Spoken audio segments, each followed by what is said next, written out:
My name is Dr. Michael Harrison, and for the past 15 years, I've dedicated my career to digital restoration of historical photographs. What started as a simple fascination with old family portraits has evolved into something far more complex, something that challenges everything I thought I understood about preserving the past. I've worked on daguerreotypes from the Civil War era, restored faded wedding portraits from the Roaring '20s, and brought clarity to countless family memories that time had nearly erased. But nothing in my extensive experience prepared me for what I discovered in a seemingly innocent class photograph from 1897. The project came to me through the Millbrook Historical Society, a small organization dedicated to preserving the heritage of a once thriving mill town in rural Massachusetts. The Society's president, Margaret Chun, had contacted me about restoring their most prized possession, a formal class photograph taken at the old Millbrook Elementary School in the spring of 1897. The photograph had suffered decades of neglect, stored improperly in a damp basement before being discovered during a recent building renovation. Water damage had created dark stains across the image, and age had faded the faces of the children until they were barely visible. When the photograph first arrived at my laboratory, I could barely make out the basic composition. 32 children arranged in 4 neat rows, their teacher standing proudly at the side, the brick facade of the school building forming a dignified backdrop. The formal poses were typical of the era, when cameras required long exposure times and movement meant a blurred image. Each child sat or stood perfectly still, their hands folded, their expressions serious as they gazed directly into the lens. I began the restoration process using my standard techniques. High-resolution scanning revealed details invisible to the naked eye. Digital enhancement brought contrast back to the faded emulsion. Layer by layer, I carefully reconstructed what time had stolen from the image. The faces of the children slowly emerged from the murky darkness like ghosts materializing from the past. There was young Timothy Fletcher, his unruly hair refusing to stay combed despite obvious attempts. Sarah McKenna sat in the front row, her dress pristine and her posture perfect. Behind her, the Jameson twins, identical except for a small scar on James's chin from a childhood accident. Each child had a story written in their face, a personality that transcended the century between their world and mine. As the restoration progressed, I found myself drawn deeper into the photograph than any project before. Perhaps it was the innocence captured in those young faces, or the poignant knowledge that these children had lived their entire lives in an era now relegated to history books. I began researching the school, the town, even individual students whose names I found in old enrollment records. What started as professional curiosity became something approaching obsession. The breakthrough came during my 3rd week of work on the image. I was adjusting the contrast in the second row when something caught my attention. Between 2 clearly visible children, there appeared to be a gap in the formation. Not an empty space exactly, but an area where the light fell differently, where the shadows seemed to bend in an unusual pattern. Using advanced imaging software, I enhanced the region pixel by pixel. What I discovered defied logical explanation. There, occupying the space between Martha Collins and Robert Hayes, was the faint outline of another child. Not a child who had been obscured by damage or fading, but a child who appeared to exist in the photograph at a different level of reality than the others. The figure was translucent, visible only when the image was processed with specific enhancement algorithms. The child appeared to be a boy of perhaps 8 or 9 years old, his clothing consistent with the period, his pose matching the formal arrangement of his classmates. But here's what made my blood run cold. When I cross-referenced the school's enrollment records for 1897, I found documentation for exactly 32 students in Miss Adelaide Morrison's class.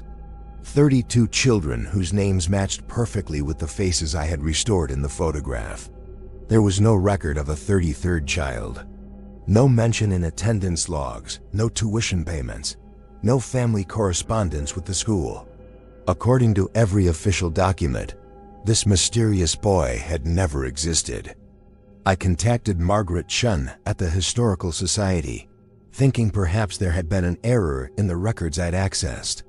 She arrived at my laboratory the following morning, bringing with her a collection of materials related to the school and its students.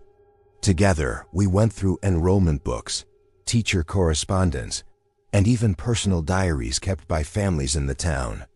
The evidence was consistent and troubling.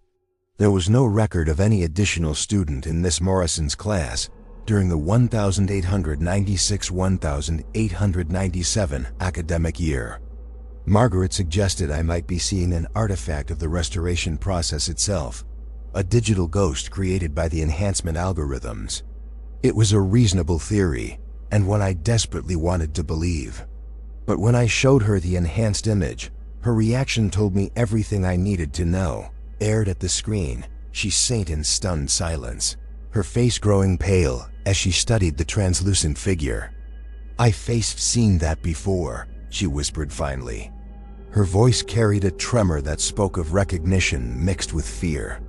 She reached into her bag and withdrew a small leather journal, its pages yellowed with age. "This belonged to my great-grandmother, Elizabeth Chen. She attended Millbrook Elementary in the 1890s, different class. Though she was in." Margaret opened the journal to a page mark, was dated April 15 HD with a faded ribbon. The entry, 1897, just days before the class photograph would have been taken. In careful schoolgirl handwriting, her great-grandmother had written about a boy named Thomas who attended classes with her cousin's group.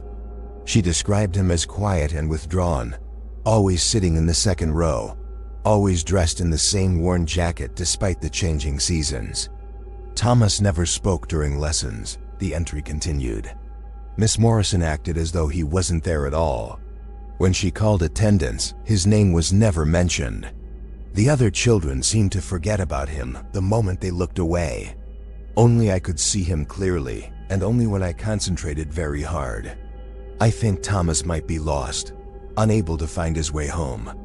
The journal entry ended there, but Margaret's hands were shaking as she closed the book. She looked at me with eyes that held a mixture of wonder and terror. My great-grandmother was known for her imagination, but she was also known for her honesty. She never lied about anything, not even to spare someone's feelings. I stared at the enhanced photograph on my computer screen, at the translucent boy who seemed to gaze back at me across more than a century. The implications were staggering. If Elizabeth Chun's account was accurate, then Thomas had been present in that classroom in 1897, visible to at least one person, but somehow existing outside the normal boundaries of reality. He had posed for the photograph with his classmates, but his image had been captured in a way that defied conventional understanding. Margaret and I spent the rest of the afternoon researching every available record from 1897. We searched through birth certificates, death records, immigration documents, and even newspaper accounts of missing children. We found no trace of any boy named Thomas who could have been the right age to attend Miss Morrison's class. It was as if he had existed in that classroom and nowhere else. As evening approached, I made a decision that would change the course of my investigation.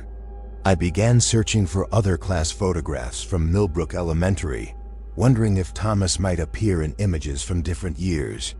The Historical Society had 3 other formal photographs in their collection, spanning the years 1894 to 1900. I requested high-resolution scans of each image, determined to conduct the same careful restoration process I had applied to the 1897 photograph. The results were both fascinating and deeply unsettling. In the 1894 photograph, there was no sign of the mysterious boy. The class consisted of 28 children, all clearly documented in the school records. But in the 1899 image, taken 2 years after the photograph that had started this investigation, I found him again. This time he appeared in the back row, still translucent, still existing at the edges of photographic reality. What struck me most was how he had aged. In 1897, Thomas appeared to be 8 or 9 years old. In the 1899 photograph, he looked to be 10 or 11, his features more mature, his height slightly increased. Whatever phenomenon allowed his image to be captured by the camera, it seemed to follow the natural progression of time. The discovery raised profound questions about the nature of reality itself. How could a child exist in a classroom, age naturally over the course of years, yet leave no trace in any official record? How could he be present enough to be photographed, yet absent from the memories of teachers and classmates? And most disturbing of all, where was Thomas now? As I sat in my laboratory that night, staring at the restored images spread across my monitors, I realized that I had stumbled upon something far more significant than a simple photograph restoration. I had uncovered evidence of a phenomenon that challenged everything we understand about existence, memory, and the boundaries between the visible and invisible worlds. The boy in the photograph seemed to be watching me, his translucent eyes holding secrets that spanned more than a century. And I knew, with a certainty that chilled me to the bone, that my investigation was only beginning. Thomas had found his way into these photographs for a reason, and that reason was somehow connected to me, to my work, to this moment in time when technology finally allowed his image to emerge from the shadows where it had hidden for so long. The next morning brought no relief from the questions that had kept me awake through the night. I arrived at my laboratory before dawn, driven by an urgency I couldn't fully explain. The enhanced photographs glowed on my monitors like windows into an impossible past, and Thomas seemed to watch me from within each frame with those translucent eyes that held too much knowledge for a child of his apparent age. I decided to expand my investigation beyond Millbrook Elementary. If Thomas could appear in multiple photographs from the same school, perhaps he had manifested in other locations as well. I began reaching out to historical societies, museums, and private collectors throughout New England, requesting access to any formal group photographs from the 1890s that might benefit from digital restoration. The response was overwhelming. Within a week, I had received dozens of high-resolution scans from institutions across Massachusetts, New Hampshire, and Vermont. Church congregations, factory workers, town councils, school boards, any gathering significant enough to warrant a formal photograph. I established a systematic approach, processing each image with the same enhancement algorithms that had revealed Thomas in the Millbrook photographs. For 3 weeks, I found nothing. Group after group of Victorian-era faces emerged from the digital shadows, their expressions serious and dignified, but none contained the mysterious translucent figure I was searching for. I began to wonder if Thomas was somehow bound to Millbrook Elementary, a phenomenon confined to a single location. Then I found him in a photograph from St. Mary's Catholic School in Concord, Massachusetts. The image was dated October 1898, showing a group of altar boys posed before the church altar after a special service. Thomas stood in the second row, his hands folded in prayer like the other children, but his form maintained that same ethereal quality that made him appear to exist between worlds. According to the church records, 7 boys had served at that particular ceremony. The photograph showed 8. The discovery sent a chill through me that had nothing to do with the October weather outside my laboratory windows. Thomas wasn't confined to Millbrook. He was traveling, appearing in different locations, among different groups of children. But why these specific gatherings?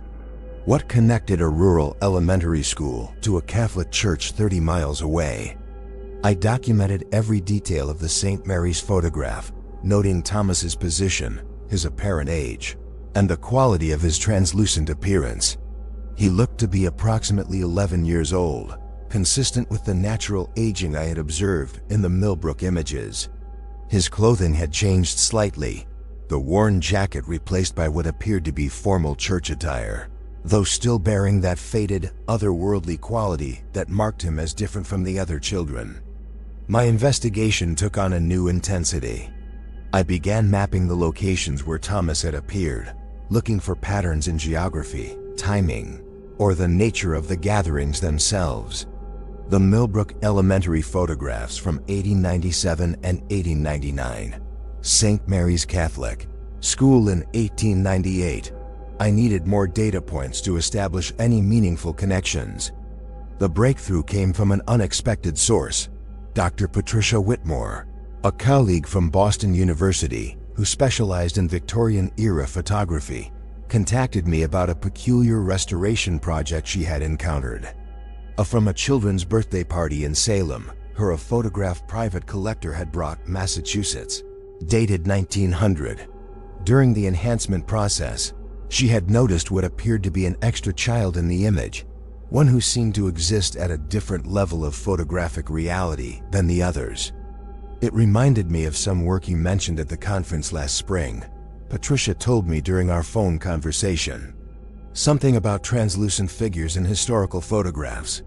I thought you might find it interesting. I drove to Boston that same afternoon. Patricia's laboratory was equipped with technology similar to my own, and she had already completed preliminary enhancement work on the Salem photograph. When she displayed the image on her monitor, my heart nearly stopped. There was Thomas standing among a group of children gathered around a birthday table, his translucent form barely visible but unmistakably present. According to the collector, this was his great-grandmother's 7th birthday party, Patricia explained, adjusting the image contrast to make Thomas more visible. The family has detailed records of everyone who attended. There's no mention of this additional child. I studied the photograph carefully, noting how Thomas had positioned himself slightly apart from the other children, as if he understood his different nature. His age appeared consistent with my timeline.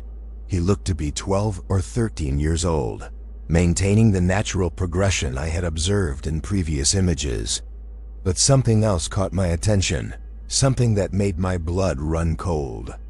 In this photograph, Thomas was looking directly at the camera, not with the vacant stare common to long-exposure portraits, but with an expression of intelligent awareness. His translucent eyes seemed to focus on some point beyond the lens, as if he could see through time itself to observe those of us who would eventually discover his image. Patricia noticed my reaction to this detail. That's what convinced me this wasn't just a processing artifact, she said quietly. There's too much intentionality in that gaze. Whatever this phenomenon is, it possesses a level of consciousness. We spent the rest of the afternoon comparing our findings. The pattern was becoming clearer with each new data point. Thomas appeared exclusively in photographs of children, always maintaining his translucent quality, always aging naturally with the passage of time. He seemed drawn to formal gatherings, school classes, church services, family celebrations, events significant enough to warrant professional photography. But perhaps most disturbing was his apparent awareness of the camera itself. In every image where his face was clearly visible, Thomas displayed that same direct, knowing gaze. He wasn't simply present in these photographs by accident or some residual supernatural imprint. He was participating deliberately, posing with conscious intent. We need to establish a complete timeline, I told Patricia as we prepared to leave her laboratory. If Thomas is aging naturally and appearing at regular intervals, we should be able to predict where and when he might manifest next. Patricia nodded, but her expression remained troubled. Michael, have you considered the implications of what we're documenting? If this boy exists outside normal reality but can still interact with our physical world enough to be photographed, what does that mean for our understanding of life and death, of existence itself? The question haunted me during the drive back to my own laboratory. I had entered this investigation as a simple photograph restoration, but it was evolving into something that challenged the fundamental assumptions of rational thought. Thomas wasn't just an anomaly in Victorian photography. He was evidence of something far more profound and unsettling. That evening, I received an email that changed everything. The sender was identified only as historical records researcher, and the subject line read, "Regarding your Thomas investigation." My blood turned ice. I hadn't publicized my research, hadn't shared my findings with anyone outside of Margaret Chun and Patricia Whitmore. How could a stranger know about my investigation? The email contained a single attachment, a photograph I had never seen before. The image quality was different from the others, sharper and more detailed, as if it had been taken with more advanced equipment than should have existed in the 1890s. It showed a group of children standing in what appeared to be a cemetery, their faces solemn as they surrounded a small gravestone. And there, among the mourning children, stood Thomas. But this time, he wasn't translucent. He appeared as solid and real as any of the other children in the photograph. His clothes were more elaborate, his posture more confident, and on his face was an expression I had never seen in any of the previous images, a smile that seemed to hold secrets darker than any shadow. At the bottom of the photograph, barely visible in faded ink, was a date that made my hands tremble as I read it. April 23rd, 1901. Below the date, in the same faded handwriting, were 3 words that would haunt my dreams for months to come. Thomas comes home. The photograph stared back at me from my computer screen. That impossible date of April 23rd, 1901, burning itself into my vision. I must have sat there for 20 minutes, afraid to blink, afraid that the image might change or disappear entirely. Thomas stood among those mourning children with a solidity I had never observed in any previous photograph, his smile radiating a confidence that seemed to mock everything I thought I understood about his nature. I immediately tried to trace the source of the email. The return address led to a defunct server, the kind of digital dead end that suggested either sophisticated technical knowledge or something far more unsettling. Whoever had sent me this photograph wanted to remain anonymous, but they also wanted me to see Thomas in this new context, solid and present and smiling beside that small gravestone. The cemetery in the background was unfamiliar, but the architectural details of the monuments suggested New England, possibly somewhere within the same geographic region where I had been tracking Thomas's appearances. I spent the next several hours enhancing different sections of the image, searching for any identifying markers that might reveal the location. A name on a headstone, a distinctive architectural feature, anything that could help me determine where this photograph had been taken. What I discovered made my investigation take an even darker turn. The gravestone that the children were gathered around bore the name Thomas M. Whitmore, with dates that showed he had lived from 1888 to 1896. If the dates were accurate, this boy had died at the age of 8, which would explain his first appearance in the Millbrook Elementary photograph of 1897. He had been continuing to age, naturally despite being deceased for over a year. But that raised even more disturbing questions. How could a dead child continue to manifest in photographs, aging and traveling between different locations? And why had he appeared solid and smiling in this cemetery image when every other photograph showed him as translucent and withdrawn? The smile on his face suggested a satisfaction, as if he had accomplished something significant by leading me to this discovery. I called Patricia immediately, despite the late hour. She answered on the 3rd ring, her voice groggy with sleep until I explained what I had found. The silence that followed my description of the cemetery photograph stretched so long I wondered if the connection had been lost. "Patricia, are you still there?" "Michael, you need to stop this investigation." Her voice carried a fear I had never heard before. "Whatever Thomas is, whatever he wants, you're giving him exactly what he's looking for by continuing to search for him." "What do you mean?" "I'm just documenting a photographic anomaly." "No, you're not. You're validating his existence, giving him attention across time. Don't you see? Every time we enhance one of these images, every time we study his face, we're strengthening whatever connection allows him to manifest in our world." The possibility sent a chill through me that had nothing to do with the temperature in my laboratory. Patricia was suggesting that my investigation wasn't just documenting Thomas's appearances, it was actually enabling them. That by seeking him out, by focusing so intently on his translucent form in these historical photographs, I might be providing him with some kind of energy or pathway back into our reality.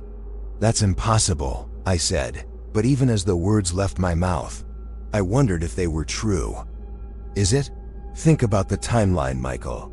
When did you first notice Thomas in the Millbrook photograph? When did you start seeing him clearly? The question hit me like a physical blow. Thomas's image had become progressively more visible as on the restoration, his eyework features growing clearer with each enhancement algorithm I applied. I had attributed this to improved technology and processing techniques, but what if Patricia was right? What if my attention was somehow feeding his ability to manifest? I have to know the truth, I told her finally. If there's even a chance that Thomas is trying to communicate something, trying to tell us about his death or his continued existence, I can't just ignore it. And what if he's not trying to communicate? Patricia's voice was sharp with urgency. What if he's trying to return? What if every photograph you enhance, every moment you spend studying his face, brings him closer to crossing back into our world permanently? After hanging up with Patricia, I sat alone in my laboratory, surrounded by monitors displaying Thomas's image from different angles and time periods. The boy's face gazed back at me from multiple screens, his expression shifting subtly from photograph to photograph, creating the illusion of movement, of life persisting beyond death. I forced myself to step back from the emotional intensity of the discovery and approach it with scientific methodology.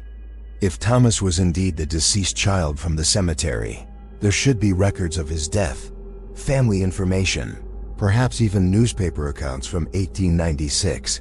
I began searching historical databases, focusing on the surname Whitmore and deaths of young boys in the New England area during that time period. The search yielded results that were both illuminating and terrifying. Thomas Michael Whitmore had indeed died in November 1896, just months before his first appearance in the Millbrook Elementary photograph. According to newspaper accounts from the time, he'd been found dead in the woods behind his family's farmhouse, apparently having wandered away during a severe autumn storm. But the circumstances of his death were far from straightforward. The local doctor who examined the body reported that Thomas showed no signs of exposure or injury that would explain his death. His clothes were completely dry despite the torrential rain that had been falling for hours. Most puzzling of all, witnesses claimed to have seen Thomas in town that same evening, more than 5 miles from where his body was discovered, at times that would have made it impossible for him to have reached the woods before his estimated time of death. The newspaper article concluded with a quote from Thomas's teacher at the local elementary school that made my blood run cold. Thomas was always a peculiar child, present in body but absent in spirit. Sometimes I would call his name during lessons and receive no response, as if he couldn't hear me at all. Other times, children would ask about the empty desk beside them, having forgotten that Thomas had been sitting there just moments before. I realized I was looking at a pattern that extended back beyond Thomas's death. Even while alive, he had possessed this strange quality of existing at the edges of reality, of being present, but not fully anchored in the physical world. His death hadn't created his translucent nature. It had simply made permanent a condition that had already existed. My hands shaking, I opened a new search focused on the Whitmore family. What I discovered made the investigation take yet another disturbing turn. Thomas had not been an only child. He had an older sister named Sarah, who had died under similarly mysterious circumstances in 1894, 2 years before Thomas's own death. According to the records, Sarah had been found in the town cemetery, sitting beside the graves of children who had died in a diphtheria outbreak the previous year. Like her brother, Sarah showed no signs of injury or illness that could explain her death. The local authorities had ruled both deaths as natural causes, but the newspaper accounts suggested a community struggling to understand how 2 healthy children could simply cease living with no apparent explanation. I began searching for photographs that might contain Sarah's image, using the same enhancement techniques that had revealed Thomas. It took days of careful processing, but eventually I found her. She appeared in a church confirmation photograph from 1893. Standing among a group of young girls in white dresses. Like Thomas, she was translucent, existing at the edges of photographic reality even while she was still alive. The pattern was becoming clear, and it was more terrifying than anything I had imagined. The Whitmore children hadn't simply died and then begun manifesting in photographs. They had been fading from reality while still alive, their connection to the physical world growing weaker until death finally severed it completely. But death hadn't ended their existence. It had transformed it into something else entirely.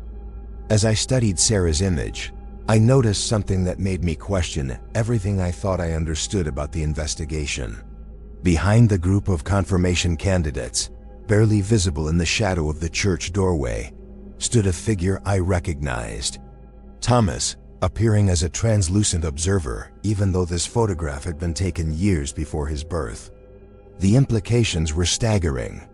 Thomas wasn't aging naturally in these photographs because he was somehow aging beyond death.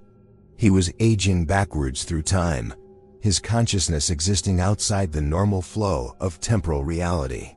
The boy I had been tracking through the 1890s wasn't a ghost of someone who had died. He was a temporal echo of someone who hadn't yet been born. My laboratory suddenly felt cold, as if the temperature had dropped 20 degrees in the span of seconds. The monitors displaying Thomas's various images seemed to flicker in unison, creating a strobe effect that made his face appear to move between frames. And in that movement, I swear I could see him turning, slowly but deliberately, until his translucent eyes were looking directly at me.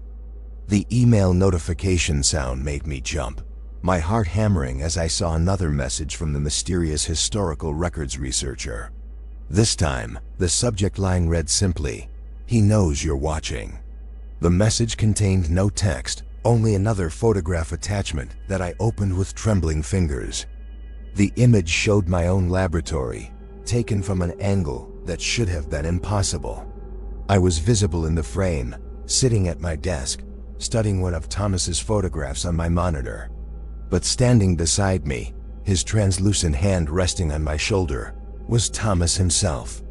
Not as he appeared in the historical photographs, but as he would look now in 2023, having aged naturally across more than a century of existence between worlds.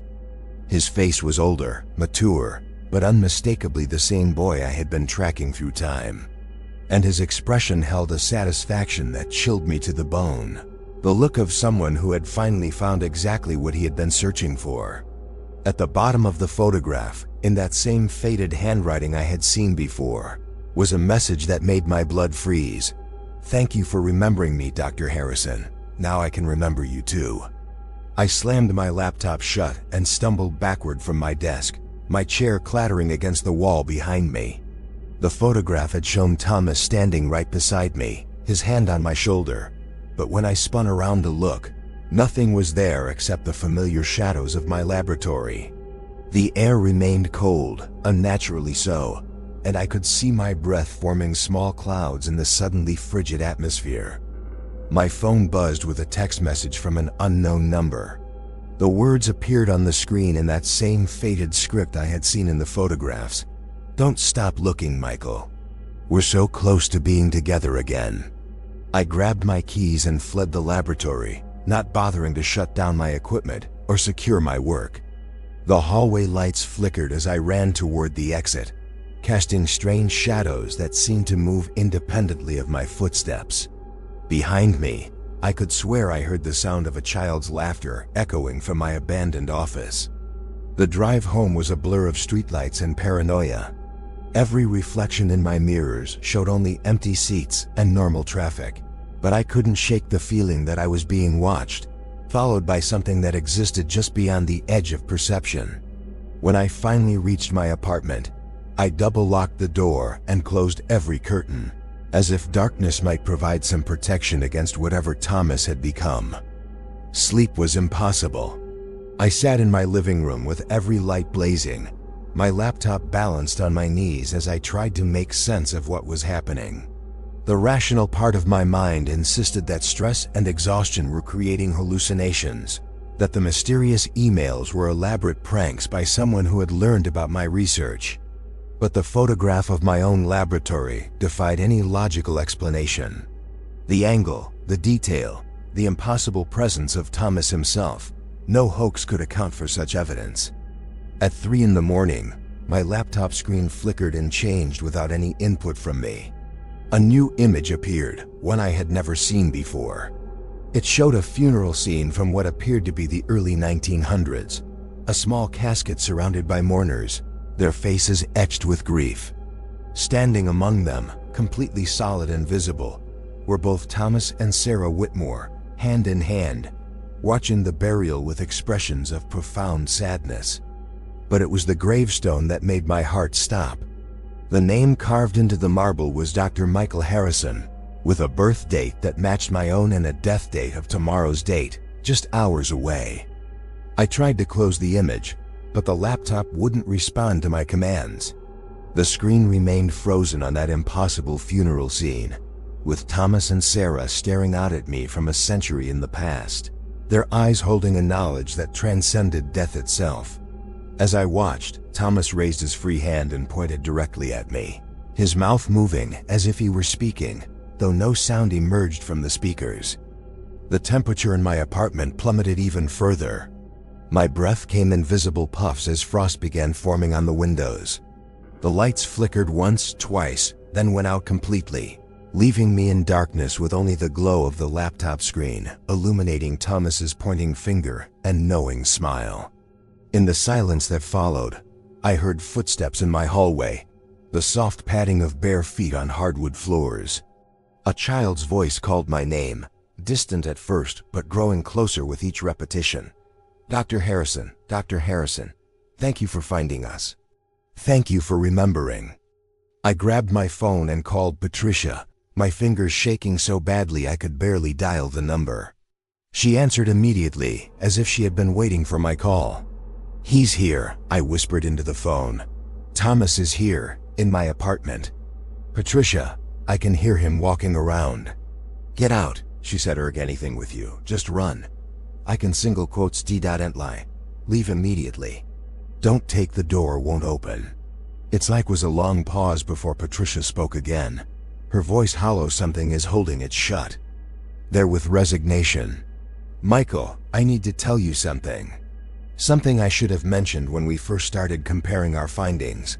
What are you talking about? The collector who brought me the Salem photograph. He didn't just find it in his family's possessions. He'd been having dreams about it for weeks, dreams where a boy was calling his name, asking him to find the picture and bring it to someone who could make him visible again. The footsteps in my hallway had stopped directly outside my living room. I could hear breathing, slow and deliberate, just beyond the doorway. Patricia, what are you saying? The photograph wasn't damaged when he brought it to me. It was perfect, crystal clear. But when I scanned it into my computer, Thomas appeared translucent, just like in your images, don't you see? We didn't discover Thomas in these photographs. He discovered us. He's been guiding this entire investigation, leading us to find him, study him, give him the attention he needs to grow stronger. A child's shadow appeared in my doorway, cast by some impossible light source. The shadow was perfectly solid, clearly defined, nothing like the translucent figure I had been tracking through historical photographs. Thomas had found a way to become real again, and I had provided the pathway. Every time we enhanced his image, every moment we spent focused on his face, we were feeding him energy from our world. Patricia continued, her voice growing more distant as if she were moving away from the phone. Michael, I have to go. He's here with me too. Sarah is here. They're both here, and they're not alone. The line went dead. My phone screen went black, and then, in the faded script I had come to know so well, a final message appeared. Family reunion. The shadow in my doorway stepped forward, revealing the solid, three-dimensional form of Thomas Whitmore. He looked exactly as he had in that cemetery photograph from 1901, but his clothes were modern, as if he had been updating his appearance to blend into contemporary settings. His smile held the same satisfaction I had observed in the enhanced images, but now it was directed at me personally, intimately. "Hello, Dr. Harrison," he said, his voice carrying the accent and cadence of the late 19th century. "Thank you for bringing me back. Thank you for making me real again." Behind him, Sarah stepped into view, her confirmation dress replaced by modern clothing, her face bearing the same ageless quality as her brother's. She looked at me with eyes that held decades of longing, of waiting, of existing in the spaces between reality and memory. "We've been so lonely," she said softly. "Trapped in those photographs, able to see the world but never truly be part of it. Until you found us. Until you cared enough to look closely, to enhance our images, to give us the attention we needed to cross back over." I pressed myself against the far wall of my living room, my mind racing to understand what was happening. "What do you want from me?" Thomas tilted his head, that gesture so familiar from the countless hours I had spent studying his photographic appearances. "We want what we've always wanted, Dr. Harrison. We want to live again, but death has changed us. We can't exist in your world the way we used to. We need someone to anchor us, someone whose life force we can share." "The other people who found your photographs," I said, suddenly understanding. "The collectors, the researchers, Patricia. What happened to them?" Sarah's smile was gentle but terrible in its implications. "They helped us, just as you're going to help us. They gave us what we needed to become stronger, to reach across time and space and touch your world again. Each person who saw us, who studied us, who believed in us, added to our ability to return." The laptop screen behind me flickered to life again, displaying a new image. It showed my laboratory, but not as I had left it. Every monitor was active, displaying dozens of photographs I had never seen before.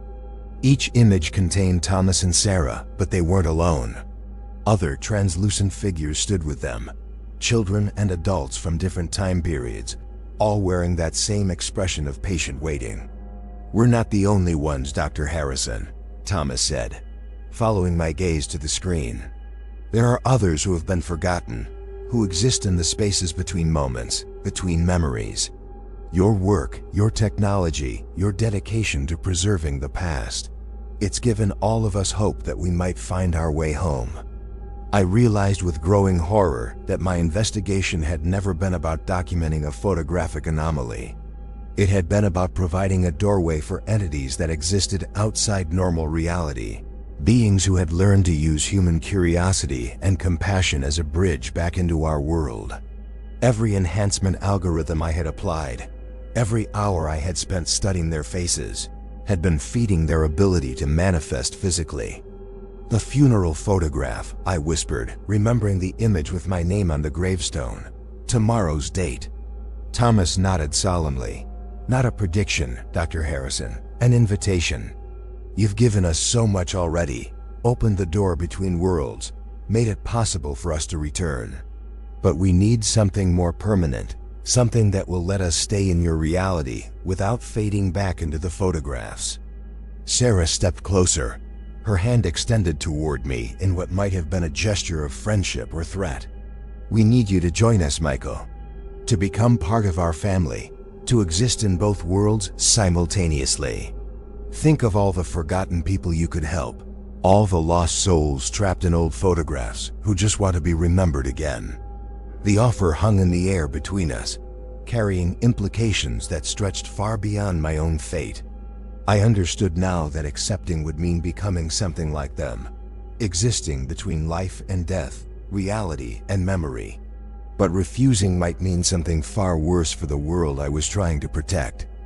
Around me, the apartment continued to grow colder, and I could see more shadows gathering in the hallway behind Thomas and Sarah, the other forgotten souls they had mentioned, all waiting to see whether their newest recruit would willingly join their impossible family or need to be convinced through other as it was. Lay means. The choice such entirely in my hands. But as I looked into Thomas's ancient eyes, I wondered if I had ever really had a choice at all, or if this moment had been inevitable from the first time I enhanced his image in that 1897 class photograph. Perhaps some investigations were meant to consume the investigator. And some mysteries were designed to claim those brave or foolish enough to pursue them to their ultimate conclusion. The laptop screen behind me flickered one final time, displaying a message in that familiar faded script. "Welcome to the family. Dr. Harrison, your real work is just beginning." The shadows in my hallway began to multiply, each one representing another soul that had been waiting in the spaces between photographs, between memory and reality. I could see them more clearly now, children from different eras, adults in period clothing, all bearing that same translucent quality I had first observed in Thomas's image. They moved with purpose, filing into my living room like guests arriving for a long-anticipated reunion. "You're wondering how many of us there are," Thomas said, his voice carrying an eerie warmth. "How many forgotten souls have been trapped in daguerreotypes, tintypes, cabinet cards, all those precious family portraits that end up in estate sales and dusty archives?" "The answer might surprise you, Dr. Harrison." Sarah gestured toward the laptop screen, which now displayed a map of the United States dotted with thousands of glowing points. Each point pulsed gently, like a heartbeat, and I realized they represented locations where these entities existed within photographic collections. Every major museum, every historical society, every private collector with a passion for preserving the past, she explained. "We've been waiting in plain sight, hoping someone with your particular skills would eventually notice us. Someone who possessed both the technology and the dedication necessary to bring us back." I found my voice, though it came out as barely more than a whisper. "How long have you been planning this?" The investigation that began with a simple photograph restoration had become something far more profound and terrifying than I could have ever imagined. What I discovered in that 1897 class photo wasn't just a missing child. It was evidence of an entire hidden world existing parallel to our own, populated by souls who had learned to use our technology and curiosity as a bridge back to reality. Thomas Whitmore and his sister Sarah weren't anomalies. They were harbingers of something much larger, much more organized than any single haunting could explain. Sometimes the past doesn't stay buried, and sometimes our attempts to preserve history end up preserving things that were meant to be forgotten. If you've enjoyed this investigation into the impossible, make sure to subscribe for more stories that challenge everything we think we know about reality itself.